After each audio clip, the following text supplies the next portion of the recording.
Hello friends, hope आप सारे ही अच्छे होंगे। तो देखिए, आपके लिए final selection batch SSC GD constable को लेकर के अनाउंस हुआ है, जो कि 1 तारीख से शुरू होगा। मेरा भी इसमें क्लास है, आप देख सकते हैं। बमरीश यादव, बाकी अदर जो एजुकेटर हैं उनकी भी क्लासेस हैं। लेकिन 1 तारीख से स्टार्ट हो जाएगा आपका। 20 जनवरी तक ये बैच कोर्स चलना है। बहुत ही अच्छे अच्छे जो है कि इसमें क्वेश्चंस लिए जाएंगे। एकदम रिजल्ट ओरिएंटेड कोर्स होगा।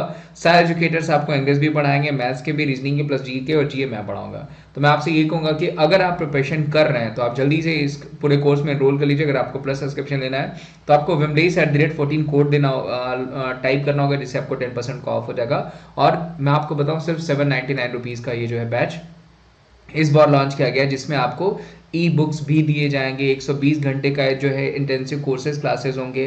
क्विक कवरेज ऑफ सिलेबस होगा, प्लस मैं आपको उसके अलावा रिवीजन क्लासेस भी कराऊंगा। तो मैं आपको यही कहूंगा कि इस एसएससी जीडी बैच में आप इनरोल कर लें, जल्दी से इसका सब्सक्रिप्शन ले लें। मात्र 799 रुपीज़ का है। तो मैं यही कहूंगा, जल्दी से इसका सब्सक्रिप्शन लेकर के इस बैच कोर्स का फायदा उठाएं। चलिए आगे। नमस्कार, स्वागत है आप सभी का शिक्षा सिटी के यूट्यूब चैनल में। दोस्तों, आज हम एक इम्पॉर्टेंट टॉपिक कवर करेंगे, भारत की नदियाँ। दोस्तों, यह भारत के भूगोल का एक इम्पॉर्टेंट टॉपिक है, भारत की नदियाँ। इस टॉपिक से लगभग हर परीक्षा में 3 से लेकर 4 प्रश्न पूछे जाते हैं। जितने भी गवर्नमेंट एग्जाम्स होते हैं उन सभी एग्जाम्स में नदियों से रिलेटेड जो है लगभग 3 से 4 प्रश्न देखने को मिलते हैं। तो इस टॉपिक से रिलेटेड जितने भी इम्पॉर्टेंट प्रश्न बन सकते हैं उन सभी को आज के इस वीडियो में हम कवर करेंगे। तो चलिए वीडियो को शुरू कर लेते हैं और देख लेते हैं आज का हमारा जो टॉपिक है, भारत की नदियाँ। इसमें कौन कौन से इम्पॉर्टेंट प्रश्नों को आज हमने सम्मिलित किया हुआ है। तो चलिए आज का सेशन स्टार्ट करते हैं। तो पहला इंपॉर्टेंट प्रश्न है हमारा, बांग्लादेश में गंगा नदी को किस नाम से पुकारा जाता है। सुपर इंपॉर्टेंट प्रश्न। तो बांग्लादेश में गंगा नदी को किस नाम से जानते हैं हम? तो बांग्लादेश में गंगा नदी को पद्मा नाम से जाना जाता है। तो राइट आंसर आपका जाएगा, गंगा नदी को जो है बांग्लादेश में पद्मा के नाम से हम जानते हैं। यानी ऑप्शन जो बी है इस प्रश्न का हमारा बिल्कुल सही है। इसके साथ ही जो गंगा नदी है इसका उद्गम कहाँ से होता है, यह भी कई बार एग्जाम में पूछा जाता है। तो गंगोत्री ग्लेशियर एक है, आप याद रखिए, गंगोत्री ग्लेशियर से जो है गंगा नदी का उद्गम होता है तथा यह भारत की सबसे लंबी नदी है। इसकी कुल लंबाई आपको पता होनी चाहिए 2525 किलोमीटर। कितनी है? तो गंगा नदी की कुल लंबाई है 2525 किलोमीटर। यह भारत की सबसे लंबी नदी है। तो आप इसे याद रखिए, काफ़ी इंपॉर्टेंट प्रश्न है। तथा एक जगह है देवप्रयाग, आपको एक जगह पता होनी चाहिए, एक जगह है देवप्रयाग। तो देवप्रयाग में ही जो है भागीरथी और अलकनंदा जब मिलती, दो नदियां मिलती हैं, भागीरथी और अलकनंदा, आपको याद रखना है, भागीरथी और अलकनंदा दो नदियां जब देवप्रयाग नामक स्थान पे मिलती हैं तो ये दो नदियां जहां मिलती हैं वहां से गंगा नदी बनती हैं। तो आप इसे याद रखिएगा, जहां पे अलकनंदा और भागीरथी नदी का मिलन होता है देवप्रयाग में, वहीं से गंगा नदी बनती है। तो इसे भी आप याद रखिएगा, ये भी कई बार एग्जाम में प्रश्न पूछा गया है। अगला इंपॉर्टेंट प्रश्न है, सुंदरवन डेल्टा का निर्माण करने वाली नदियां कौन कौन सी है। सुपर इंपॉर्टेंट प्रश्न। तो सुंदरवन डेल्टा का निर्माण कौन कौन सी नदियां करती हैं? तो सुंदरवन डेल्टा का निर्माण जो है गंगा और ब्रह्मपुत्र नदियां मिलकर करती हैं। तो राइट आंसर आपका जाएगा, गंगा और जो ब्रह्मपुत्र दो नदियां हैं ये दोनों मिलके विश्व का सबसे बड़ा नदी डेल्टा बनाती हैं, जिसको हम सुंदरवन डेल्टा के नाम से जानते हैं। तो ऑप्शन जो ए है इस प्रश्न का हमारा बिल्कुल सही है। अगला इंपॉर्टेंट प्रश्न हमारा है, निम्न में से किस स्थान पर अलकनंदा तथा भागीरथी का संगम होता है।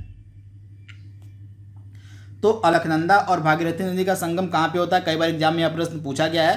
तो अलकनंदा और भागीरथी नदी का संगम आपको मिलेगा देवप्रयाग में, तथा जहाँ पे अलकनंदा और भागीरथी नदी का संगम होता है वहीं से गंगा नदी बनती है। तो आप इसे याद रखिए, कई बार एग्जाम में यह प्रश्न पूछा गया है कि गंगा नदी मतलब किन दो नदियों के मिलने से बनती है। तो देवप्रयाग नामक स्थान पे जहाँ पे अलकनंदा और भागीरथी नदी मिलती हैं, इनके मिलन स्थल को ही जो है क्या कहा जाता है, तो इनके मिलन स्थल जहाँ पे इनका संगम होता है वहीं से गंगा नदी बनती है। तथा यह संगम कहाँ पे होता है अलकनंदा भागीरथी नदी का? तो देवप्रयाग में। तो इसे आपको याद रखना है। अगला इंपॉर्टेंट प्रश्न हमारा है, उस नदी का नाम बताइए जो केदारनाथ से रुद्रप्रयाग के मध्य बहती है। तो वह नदी कौन सी है जो केदारनाथ से रुद्रप्रयाग के मध्य बहती है? तो इसका राइट आंसर आपका हो जाएगा मंदाकिनी नदी जो है यह केदारनाथ से रुद्रप्रयाग के मध्य बहती है। तो ऑप्शन जो डी है इस प्रश्न का हमारा बिल्कुल सही है। अगला प्रश्न है, निम्न में से किस नदी तट पर बद्रीनाथ का प्रसिद्ध मंदिर स्थित है? काफी इंपॉर्टेंट प्रश्न है। तो बद्रीनाथ का जो फेमस टेम्पल है, फेमस मंदिर है, आपको मिलेगा किस नदी के तट पे? तो अलकनंदा नदी के तट पे। आपको याद रखना है, अलकनंदा नदी के तट पे जो है बद्रीनाथ का फेमस मंदिर स्थित है। वहीं केदारनाथ मंदिर की अगर हम बात करें तो केदारनाथ मंदिर जो है आपको मिलेगा मंदाकिनी नदी के तट पे। तो दोनों आपको याद रखना है। अगर केदारनाथ मंदिर पूछ ले तो केदारनाथ जो मंदिर है यह आपको मिलेगा मंदाकिनी नदी के तट पे, और बद्रीनाथ मंदिर आपको मिलेगा अलकनंदा नदी के तट पे। अगला प्रश्न है भागीरथी नदी कहाँ से निकलती है? तो जो भागीरथी नदी है यह निकलती है कहाँ से? तो गोमुख से। तो राइट आंसर आपका हो जाएगा गोमुख से जो है भागीरथी नदी का उद्गम होता है। तो राइट आंसर आपका हो जाएगा ऑप्शन ए। अगला प्रश्न है गंगा नदी की एकमात्र सहायक नदी जिसका उद्गम मैदान से होता है। काफी इंपॉर्टेंट प्रश्न। तो गंगा नदी की एकमात्र सहायक नदी कौन सी है जिसका उद्गम आपको मैदान से होता है? तो इसका राइट आंसर हो जाएगा गोमती नदी। तो आप इसे याद देखिएगा, जो गोमती नदी है यह गंगा नदी की एकमात्र सहायक नदी है जिसका जो है उद्गम जो है मैदान से होता है। तो आप इसे याद देखिएगा, काफी इंपॉर्टेंट प्रश्न है। उत्तर प्रदेश में एक जिला है पीलीभीत, आपको याद रखना है। उत्तर प्रदेश में एक जिला है पीलीभीत। पीलीभीत जिले में आपको मिलेगी फुल्लर झील, आपको याद रखना है। उत्तर प्रदेश के पीलीभीत जिले में ही आपको मिलेगी फुल्लर झील, तथा इसी फुल्लर झील के निकट है एक गोमत ताल। तो यहीं से जो है गोमती नदी का उद्गम होता है। तो आपको याद रखना है। अगला प्रश्न है निम्न में से कौन एक यमुना की सहायक नदी नहीं है? तो दिए गए ऑप्शंस में से कौन यमुना की एक सहायक नदी नहीं है?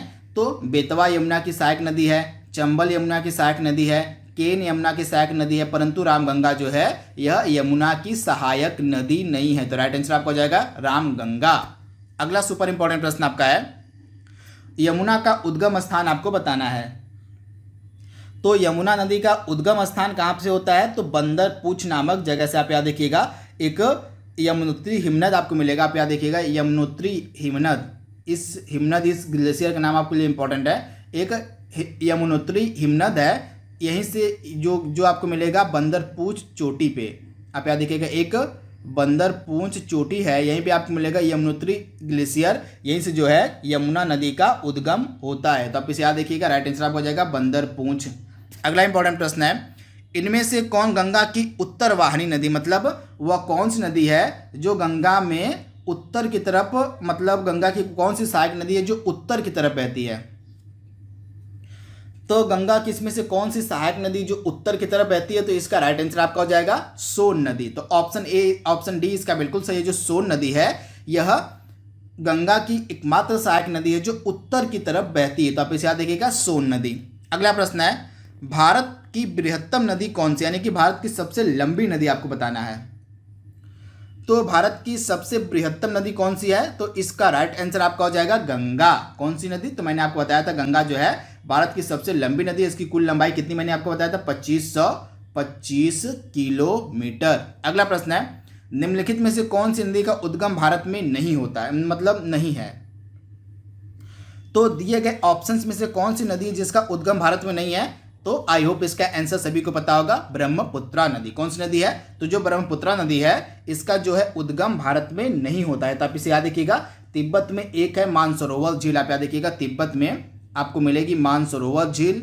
आप याद रखिएगा, तिब्बत में एक है मानसरोवर झील, यहीं से जो है उद्गम होता है किसका? तो ब्रह्मपुत्रा नदी का। अगला प्रश्न है अंतःस्थली अपवहन नदी का उदाहरण क्या है?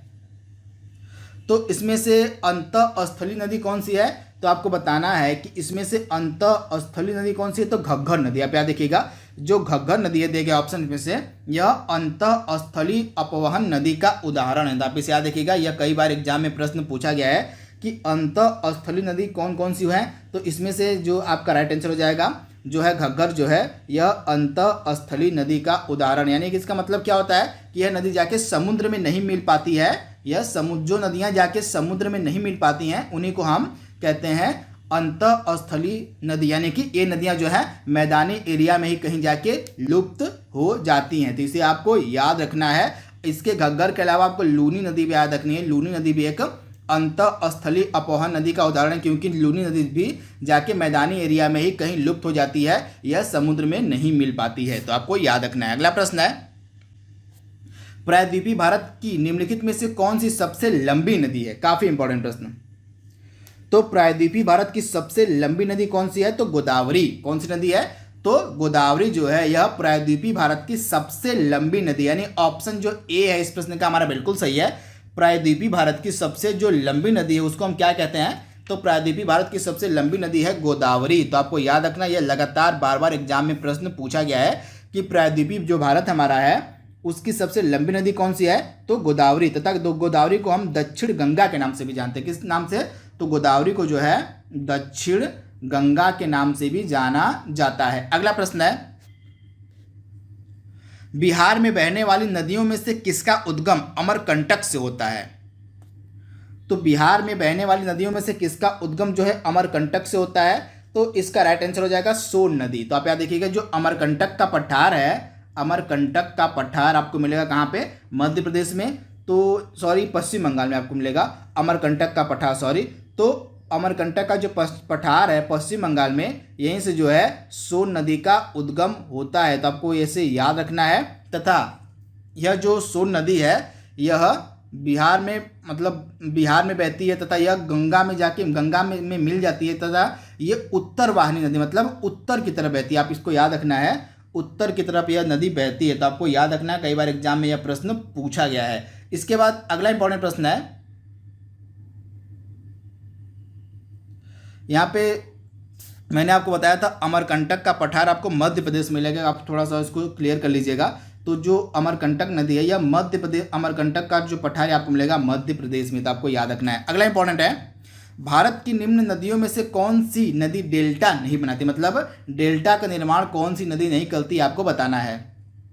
तो दिए गए ऑप्शंस में से कौन सी नदी जो है डेल्टा का निर्माण नहीं करती है? तो इसमें से जो ऑप्शन है आपका ताप्ती नदी। तो जो ताप्ती नदी है यह डेल्टा के स्थान पर एस्चुरी बनाती। क्या? तो डेल्टा के स्थान पे यह एस्चुरी का निर्माण करती है ताप्ती नदी, तथा यह पश्चिम की तरफ बहती, पश्चिम दिशा की तरफ बहती है तथा यह जाके अरब सागर में गिर जाती है। तो आपको याद रखना है। अगला प्रश्न है, निम्न में से कौन सी नदी भ्रंश घाटी से होकर बहती है? तो मैंने आपको बताया नर्मदा और ताप्ती दो नदियां हैं जो भ्रंश घाटी से होकर बहती हैं तथा ये अरब सागर में जाकर गिर जाती हैं तथा ये डेल्टा की जगह एस्चुरी का निर्माण करती हैं, ये दो नदियां नर्मदा और ताप्ती। अगला इंपॉर्टेंट प्रश्न है, निम्नलिखित में से किस नदी के मुहाने पर डेल्टा नहीं बनता है? तो दिए गए ऑप्शंस में से वह कौन सी नदी जिसके मुहाने पर डेल्टा नहीं बनता है? तो इसका राइट आंसर हो जाएगा ताप्ती। यह डेल्टा के स्थान पर एस्चुरी का निर्माण करती है। अगला प्रश्न है, दक्षिण भारत की सबसे लंबी नदी आपको बताना है कौन सी है? तो दक्षिण भारत की सबसे लंबी नदी कौन सी है? मैंने आपको बताया था गोदावरी जो है यह दक्षिण भारत की सबसे लंबी नदी है। अगला प्रश्न है, कावेरी नदी का उद्गम आपको बताना है कहाँ से होता है? तो ब्रह्मगिरी की जो पहाड़ियाँ हैं कर्नाटका में, कहाँ पे हैं? तो जो ब्रह्मगिरी की पहाड़ियाँ हैं कर्नाटका में, यहीं से जो है कावेरी नदी का उद्गम होता है। आपको याद रखना है, कर्नाटका में आपको लेंगे ब्रह्मगिरी की पहाड़ियाँ, यहीं से जो है किसका उद्गम होता है? तो कावेरी नदी का। अगला प्रश्न है, कावेरी नदी जल विवाद जो है मुख्यतः किन दो राज्यों के मध्य है? तो कावेरी नदी का जो जल विवाद है यह मुख्यतः किन दो राज्यों के मध्य है? तो कर्नाटक और तमिलनाडु, यानी ऑप्शन डी इसका बिल्कुल सही है। अगला प्रश्न है, निम्नलिखित में से कौन सी दो नदियां अमरकंटक से उद्गमित होती हैं, यानी कि अमरकंटक के पठार से निकलती हैं? तो इसमें से कौन सी दो नदियां? तो नर्मदा और सोन, ये दो नदियां हैं जो अमरकंटक के पठार से निकलती हैं। तो आपको याद रखना है, अमरकंटक के पठार से कौन सी दो नदियां निकलती हैं? तो नर्मदा और सोन। तो आपको याद रखना है। अगला इंपॉर्टेंट प्रश्न है, दामोदर नदी निकलती है मतलब कहाँ से? तो जो दामोदर नदी है इसका उद्गम कहाँ से होता है? यह कई बार एग्जाम प्रश्न पूछा गया है। तो झारखंड में आपको मिलेगा छोटा नागपुर का पठार। तो आप याद देखिएगा, छोटा नागपुर का पठार आपको मिलेगा कहाँ पे? तो झारखंड में। कहाँ पे? तो झारखंड में आपको मिलेगा छोटा नागपुर का पठार, यहीं से जो है दामोदर नदी निकलती है। अगला प्रश्न है, निम्नलिखित में से कौन सी नदी हिमालय के पार से निकलती है, मतलब हिमालय के उस पार से निकलती है? तो दिए गए ऑप्शंस में से जो सिंधु नदी है यह हिमालय के उस पार से निकलती है। तो राइट आंसर आपको हो जाएगा सिंधु नदी। अगला प्रश्न है, सिंधु नदी की एक सहायक नदी जो हिमालय प्रदेश से होकर बहती है। तो सिंधु की वह कौन सी सहायक नदी है जो हिमालय प्रदेश से होकर बहती है? तो इसका राइट आंसर हो जाएगा ब्यास। क्या हो जाएगा? तो सिंधु की जो सहायक नदी है ब्यास, यह हिमालय प्रदेश से होकर बहती है। तो राइट आंसर आपका हो जाएगा कौन सी, तो ब्यास। आपको याद रखना है, कई बार एग्जाम में यह प्रश्न पूछा गया है, तो इसे आपको जरूर याद रखना है। अगला प्रश्न आपका है, विश्व का जो बृहत्तम डेल्टा है वह कौन सी दो नदियां बनाती हैं। काफी इंपॉर्टेंट प्रश्न है। तो विश्व का जो बृहत्तम डेल्टा है वह कौन सी दो नदियां बनाती हैं। तो राइट आंसर आपका हो जाएगा गंगा और ब्रह्मपुत्र, यानी ऑप्शन ए इसका बिल्कुल सही है। गंगा और ब्रह्मपुत्र दोनों ऐसी नदियां हैं जो विश्व का सबसे बड़ा डेल्टा का निर्माण करती हैं। अगला प्रश्न है, बिहार में बहने वाली नदियों में से किसका उद्गम अमरकंटक में है। तो सोन इसका राइट आंसर हो जाएगा। सोन का जो उद्गम है यह अमरकंटक के पठार से होता है। अगला प्रश्न है, मानस किस नदी की उपनदी है। तो जो मानस है यह किस नदी की उपनदी है। काफी इंपॉर्टेंट प्रश्न है, बार बार एग्जाम में यह प्रश्न पूछा गया है। तो जो मानस है यह किस नदी की उपनदी आपको मिल जाएगी। तो मानस जो है आपको मिलेगी ब्रह्मपुत्रा की एक उपनदी है। तो राइट आंसर आपका हो जाएगा क्या, तो ऑप्शन जो इसका है आपका डी बिल्कुल सही है। जो मानस है यह ब्रह्मपुत्रा की सहायक नदी है। अगला प्रश्न है, अमरकंटक पहाड़ियां निम्नलिखित में से किस नदी या किन नदियों का स्रोत है। तो अमरकंटक की जो पहाड़ियां हैं ये तीन इंपॉर्टेंट नदियों का स्रोत है, नर्मदा, महानदी और सोन। तो राइट आंसर आपका हो जाएगा नर्मदा, महानदी और सोन, यानी कि ऑप्शन डी 1, 2 और 4 आपका बिल्कुल सही है। अगला प्रश्न है, निम्न नदियों में से सबसे अधिक पथ परिवर्तन कौन सी नदी करती है। तो दिए गए ऑप्शंस में से पथ परिवर्तन के लिए कौन सी नदी जानी जाती है, यानी कि अपना मार्ग यह नदी लगातार बदलती है, तो यह नदी है कोसी। इसको बिहार का शोक के नाम से भी जानते हैं। तो ऑप्शन सी इसका बिल्कुल सही है, कोसी नदी। अगला प्रश्न है, हिमालय काटकर एवं बहकर आने वाली नदियां कौन कौन सी है। मतलब हिमालय के उस पार से कौन कौन सी नदियां आती हैं। तो इसका राइट आंसर आपका हो जाएगा ब्रह्मपुत्र, सतलज और सिंधु, यानी ऑप्शन इसका बी बिल्कुल सही है। ब्रह्मपुत्र, सतलज और जो सिंधु नदियां हैं यह हिमालय को काटकर और बहकर, मतलब काटकर बहती हैं। तो आप इसे याद देखिए, इनका जो तीनों नदियों का उद्गम है आपको मिलेगा कहाँ से, मानसरोवर झील से। कहाँ से, तो मानसरोवर झील आपको मिलेगी तिब्बत में। तिब्बत से ही ये तीनों नदियां निकलती हैं। कहाँ से, तो ब्रह्मपुत्र, सतलज और जो सिंधु नदियां ये तीनों, इनका उद्गम तिब्बत से होता है। अगला इंपॉर्टेंट है, निम्नलिखित में से वह नदी कौन सी है जो एक विभ्रंश घाटी यानी कि रिफ्ट वैली से होकर बहती है। तो रिफ्ट वैली से होकर बहने वाली कौन कौन सी नदियां हैं, मैंने आपको बताया था। एक तो नर्मदा हो गई और एक हो गई ताप्ती। कौन सी, तो नर्मदा और ताप्ती ऐसी दो नदियां हैं जो रिफ्ट वैली से होकर बहती हैं तथा ये अरब सागर में जाकर गिर जाती हैं। तो इसे आपको याद रखना है। प्रायद्वीपीय भारत की सबसे बड़ी नदी आपको बताना है। तो प्रायद्वीपीय भारत की सबसे बड़ी नदी कौन सी है, तो गोदावरी जो है यह प्रायद्वीपीय भारत की सबसे बड़ी नदी। आप इसे आपको याद रखना है, गोदावरी। अगला प्रश्न है, निम्नलिखित में से वह कौन सी नदी है जिसका उद्गम भारतीय राज्य क्षेत्र में नहीं, यानी कि भारत के बाहर से यह नदी आती है। तो दिए गए ऑप्शंस में से जो घाघरा नदी है यह तिब्बत से निकलती है। कहाँ से, इसका भी उद्गम जो है तिब्बत से होता है। तो इसे आपको याद रखना है, तिब्बत से घाघरा नदी का भी उद्गम होता है। तिब्बत के अलावा मैंने आपको बताया था सिंधु नदी हो गई, ब्रह्मपुत्रा नदी हो गई और एक सतलज नदी हो गई। इन सभी का जो उद्गम है यह तिब्बत से ही होता है। अगला इंपॉर्टेंट है, निम्नलिखित में से वह कौन सी नदी जिसका उद्गम भारतीय क्षेत्र में नहीं है। तो ब्रह्मपुत्रा दिए गए ऑप्शन में से बिल्कुल से ब्रह्मपुत्रा। अगला प्रश्न है, इनमें से कौन सी नदी कच्छ के रण में समाहित हो जाती है। तो कच्छ के रण में कौन सी नदी समाहित हो जाती है, तो लूनी, यानी ऑप्शन इसका बी बिल्कुल सही है। लूनी नदी यह एक अंतःस्थलीय नदी का उदाहरण है। अगला प्रश्न है, गंगा की सहायक नदियां जो नीचे वर्णित हैं कौन उत्तर की ओर बहती है। तो गंगा की एकमात्र सहायक नदी है सोन जो उत्तर की तरफ बहती है। इसका उद्गम जो है अमरकंटक के पठार से होता है, यानी ऑप्शन सी इसका बिल्कुल सही है। अगला प्रश्न है, भारत में डेल्टा बनाने वाली नदियां कौन कौन सी है। तो भारत में डेल्टा का निर्माण कौन कौन सी नदियां करती हैं, तो गंगा हो गई, गंगा महानदी, गंगा और आपका कावेरी। तो आपको याद रखना है, महानदी, गंगा और कावेरी दो हैं, ये ऐसी नदियां हैं जो भारत में डेल्टा का निर्माण करती हैं। अगला प्रश्न है, भागीरथी और अलकनंदा गंगा में कहाँ पर मिलती हैं। तो भागीरथी और अलकनंदा जो है देवप्रयाग नामक स्थान पे मिलकर गंगा का निर्माण करती हैं। तो राइट आंसर आपका हो जाएगा कहाँ पे, तो देवप्रयाग, यानी ऑप्शन डी इसका बिल्कुल सही है। अगला प्रश्न है, सिंधु नदी का उद्गम कहाँ से होता है। तो सिंधु नदी का उद्गम कहाँ से होता है, तो मैंने आपको बताया था जो तिब्बत में मानसरोवर झील है यहीं से सिंधु नदी का उद्गम होता है, यानी ऑप्शन सी इसका बिल्कुल सही है। अगला प्रश्न है, गोदावरी नदी कहाँ से होकर बहती है। तो जो गोदावरी नदी है आपको याद रखना है, यह महाराष्ट्र, आंध्र प्रदेश, कर्नाटका और उड़ीसा से होकर बहती है। तो राइट आंसर आपका हो जाएगा महाराष्ट्र, आंध्र प्रदेश, कर्नाटक, मध्य प्रदेश और उड़ीसा। तो इसे आपको याद रखना है। तो इसका राइट आंसर आपको हो जाएगा ऑप्शन डी, उड़ीसा में भी यह नदी बहती है गोदावरी। तो इसे आपको याद रखना है। उड़ीसा आपको याद रखना है, महाराष्ट्र, आंध्र प्रदेश, कर्नाटक, मध्य प्रदेश, उड़ीसा के बीच जो है गोदावरी नदी का जो जल विवाद है यह भी चल रहा है। अगला इंपॉर्टेंट है, इन पश्चिम वाहिनी नदियों में कौन दो पर्वत श्रेणियों से होकर बहती है। आपको बताना है कि कौन जो नदी है पश्चिम की तरफ बहती है जो दो पर्वत श्रेणियों से होकर बहती है। तो दो पर्वत श्रेणियों से होकर बहने वाली नदियाँ इसमें से कौन सी है, तो नर्मदा नदी। तो नर्मदा नदी जो है यह दो पर्वत श्रेणियों से होकर बहने वाली नदी है। तो राइट आंसर आपका हो जाएगा नर्मदा नदी, यानी ऑप्शन इसका डी बिल्कुल सही है तथा यह भ्रंश घाटी प्रवाह करती है। इसे आपको याद रखना है, भ्रंश घाटी प्रवाह के लिए जानी जाती है नर्मदा नदी। अगला प्रश्न है, भारत में सबसे ऊंची ज्वार भित्ति वाली नदी कौन सी है। तो हुगली इसका राइट आंसर हो जाएगा, हुगली नदी। अगला प्रश्न है, बेतवा नदी किस नदी में मिलती है। काफी इंपॉर्टेंट प्रश्न, बेतवा किसकी सहायक नदी सिंपली पूछा जा रहा है। तो यमुना की सहायक नदी है बेतवा। तो इसे आपको याद रखना, जो बेतवा नदी है यह यमुना की सहायक नदी है। अगला प्रश्न है, निम्नलिखित नदियों में से कौन अपने मार्ग में परिवर्तन करने के लिए कुख्यात है। तो मार्ग परिवर्तन के लिए कौन सी नदी जानी जाती है, तो जो है आपकी कोसी नदी, जिसको बिहार का शोक कहते हैं, यह मार्ग परिवर्तन के लिए जानी जाती है। तो ऑप्शन इसका बी बिल्कुल सही है, कोसी नदी। अगला प्रश्न है, पंजाब के निर्माण में सबसे महत्वपूर्ण नदी कौन सी है। काफी इंपॉर्टेंट प्रश्न है।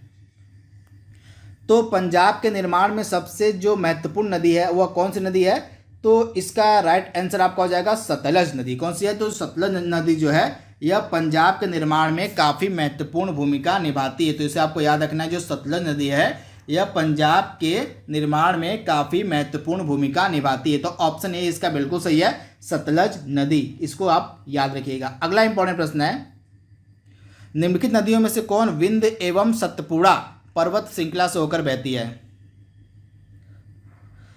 तो विंध्य एवं सतपुड़ा पर्वत श्रृंखला से होकर कौन सी नदी बहती है, तो इसका राइट आंसर हो जाएगा नर्मदा नदी जो है यह विंध्य और सतपुड़ा पर्वत श्रृंखला से होकर बहती है। तो आपको याद रखना है, काफी इंपॉर्टेंट प्रश्न है। अगला इंपॉर्टेंट है, निम्नलिखित में से कौन सी नदी जो है अंततः अरब सागर में गिरती है, यानी कि अरब सागर में जाके कौन सी नदी इसमें से गिर जाती है। तो अरब सागर में गिरने वाली कौन सी नदी इसमें से है, तो नर्मदा नदी हो गई, अरब सागर में गिरती है। इसके अलावा जो ताप्ती नदी है यह भी अरब सागर में जाकर गिर जाती है। अगला प्रश्न है, जैविक मरुस्थल किस नदी को कहा जाता है।